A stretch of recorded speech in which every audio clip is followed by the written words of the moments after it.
Did she get her hair done? Oh yes, she did. She got that ocean spray realness. Hi everyone, I'm Kevin. Let's talk about queer stuff in Jesus and let's talk about coming out.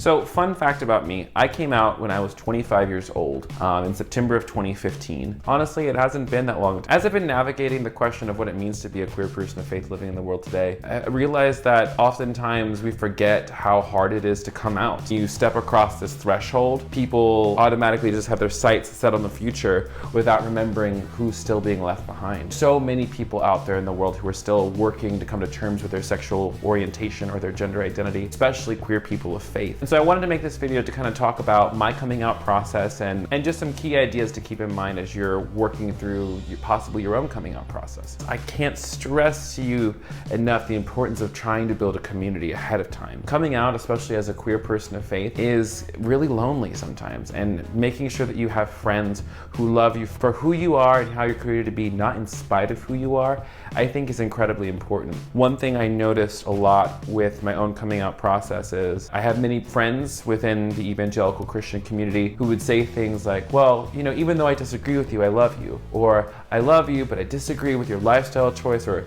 I love you, but ... 1,000 different other things. And those things cut really deep. People who would be able to understand simply just couldn't. They couldn't wrap their minds around me being a gay Christian. So that's why I say when you're working towards your coming out process, see if you can find people who are 100% affirming of who you are. I think a great way to do that is to connect with people online through things like Twitter, Instagram, Facebook, the Gay Christian Network, the Reformation Project. All of these places have networks of people that you can connect with. These are real people living in the real world who share the same experience as you do. People out here who want to welcome you into this community that's 100% affirming. Another big thing I try to keep in mind at all times is safety. Safety is a huge concern for a lot of people that they don't really think about because, again, they have their sights set on the future. I want to come out, I want to do the thing, I want to be my authentic self, and that is admirable and good and right, but we have to make sure that you stay alive. Queer people face violence all the time, especially queer youth are facing homelessness because their families will reject them and kick them out. Jobs in small communities might fire people if they find out that they're queer. I know when I came out, I had a job, I was off on my own, I wasn't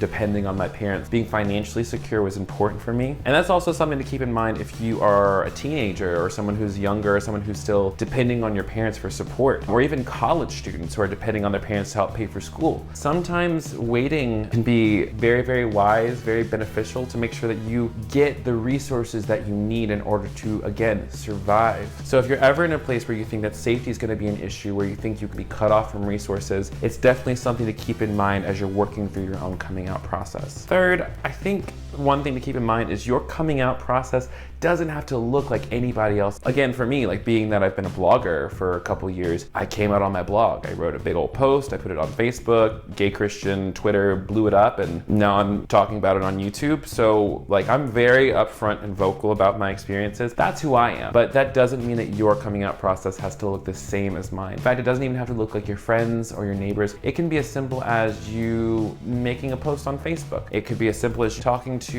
your best friend or your pastor or just your parents or your family. It can be as very private as you want it to be. You do not need to put it on the Facebook. You don't have to put it on Instagram. You don't have to do anything that's going to make you feel uncomfortable or put you in danger. And I think if you are a person who has the resources and the space to come out, I think you should do it. Yeah, you're gonna lose something because that's just, I feel like it's just kind of like the nature of coming out. Some of us, we have lost our families. Some of us have lost our communities and our friends and our vocations, or what we thought was our vocation. But what you gain in coming out is a chance to be yourself for once. It's a chance to be joyful. It's a chance to like not police yourself all the time. A chance to break up with secrets. Come on, that's good. I think if you are a queer person of faith who is trying to work through their own coming out process, that the idea of loss is something that you're really gonna have to think about and remember, because when you are a Christian and you come from a conservative context, a lot of times there's not room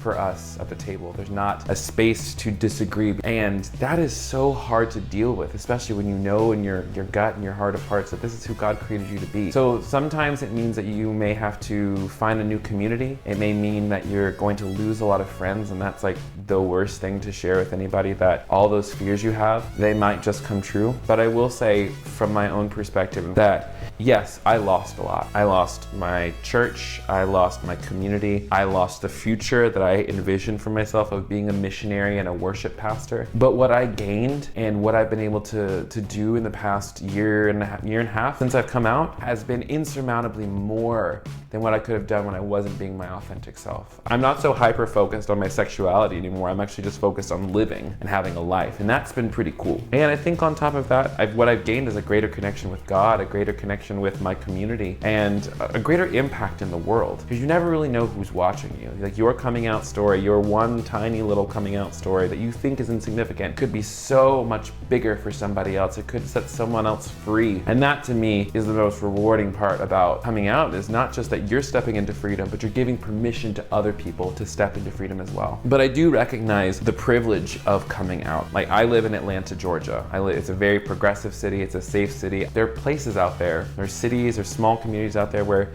it's not safe, and places all over the world where it is not safe to be a gay person or to be a queer person. It's not safe to express those things. And so I'm so aware and so thankful that I live in a space where I can do that. If you're a person out there who desperately is looking to come out, who's desperately wanting to be their authentic self, and you can't, I just want to tell you that it's okay. It's all right. You don't need to come out today. You don't need to put yourself in any danger. All you need to do is just survive. Just hold on, because eventually you're going to be able to get to a space where you can be yourself, where you can bring your full self into every single space. But it is important that you survive. It's important that you stay alive. Make the choices that are going to lead you to life. Make the choices that are going to help you move from the space you're at into a space where you can really be free. Yeah.